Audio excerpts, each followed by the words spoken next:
రేపటి నుంచి AP assembly వర్షాకాల సమావేశాలు జరగనున్నాయి. 10 రోజులు అసెంబ్లీ సమావేశాలు నిర్వహించే అవకాశం ఉంది. రేపు ఉదయం 9 గంటలకు శాసనసభ ప్రాంగణం కానుంది.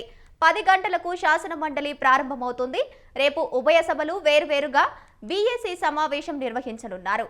సమావేశంలో ఎన్నికల రోజుల నుంచి నిర్వహించాలనే దానిపై చర్చించనున్నారు. అసెంబ్లీలో పలు బిల్లులు, చట్ట సవరణలను ప్రవేశపెట్టి ఆమోదించనున్నారు. మరోవైపు అసెంబ్లీ సమావేశాలకు దూరంగా ఉండాలని వైసీపీ నిర్ణయం తీసుకుంది.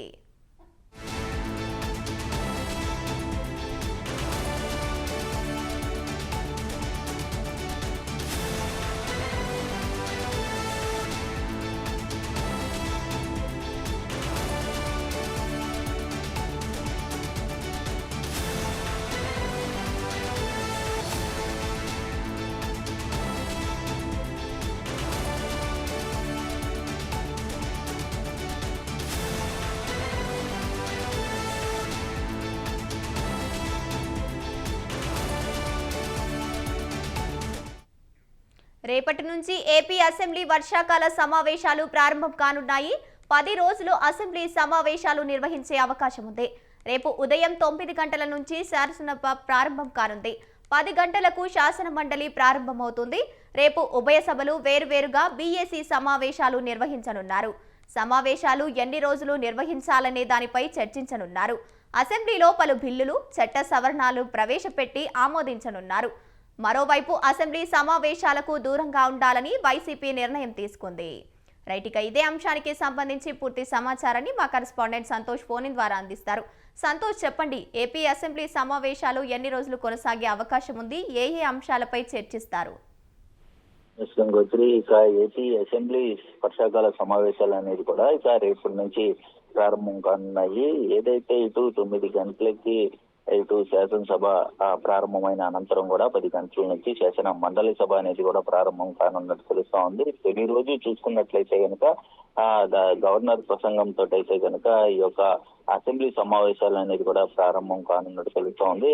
ఏదైతే గవర్నర్ ప్రసంగం అనంతరం కూడా బీఏసీ సమావేశం అనేది కూడా నిర్వహించనున్నారు. ఏదైతే బిజినెస్ అడ్వైజరీ కమిటీలో ఇటు అసెంబ్లీ సెషన్స్ అనేది ఎన్ని రోజులు నిర్వహించాలి అన్న దానిపై అయితే కనుక ఈ యొక్క బీఏసీ సమావేశంలో అయితే నిర్ణయం తీసుకొని ఉన్నారు. ఇక శాసనసభ, శాసన మండలిలో ప్రవేశపెట్టాల్సినటువంటి బిల్లులు కావచ్చు, అదే విధంగా సభ్యులు వ్యవహరించాల్సినటువంటి అంశాలపై కూడా ఈ రోజు రేపు ప్రసంగించడం కూడా తెలుస్తా ఉంది. మొత్తంగా చూసుకున్నట్లయితే కనుక ఈ యొక్క అసెంబ్లీ సమావేశాలు అనేది కూడా ఎంతో ఉత్కంఠ నెలకొందని తెలుస్తోంది. ఎందుకంటే ఒక పక్క వైసీపీ సంబంధించినటువంటి ఎమ్మెల్యేలు వస్తారా రారు. ఇప్పటికే కూడా ఇటు అయ్యన్ పాత్ర ఒక కార్యక్రమంలో అయితే కనుక వారిని ఉద్దేశించి మాట్లాడడం కూడా జరుగుతూ ఉంది. ఏదైతే అసెంబ్లీ సమావేశాలకి ఎమ్మెల్యేలు రాకపోతే కనుక బహిష్కరించవచ్చు, వారి యొక్క పనితీరు ప్రజల సమస్యల కొరకే కూడా వారిని గెలిపించారు, రాకపోతే మాత్రం ఎలా అంటూ కూడా ఒకనొక కార్యక్రమంలో కూడా అయ్యన్ పాత్రులు సైతం కూడా స్పందించడం. అదేవిధంగా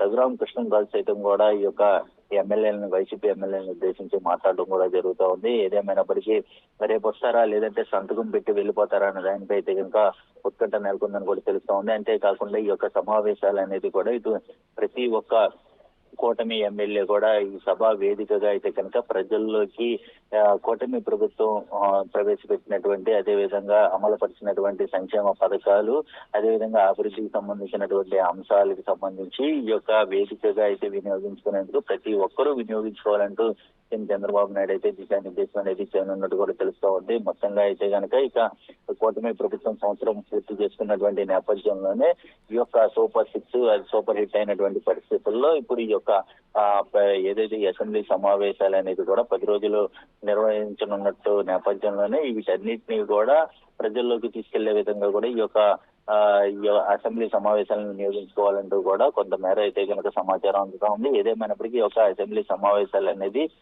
దాదాపు 25, 26 తేదీల వరకు కూడా నిర్వహించే అవకాశాలు ఎక్కువ కనబడుతున్నట్టు తెలుస్తా ఉంది. Right, thank you Santosh.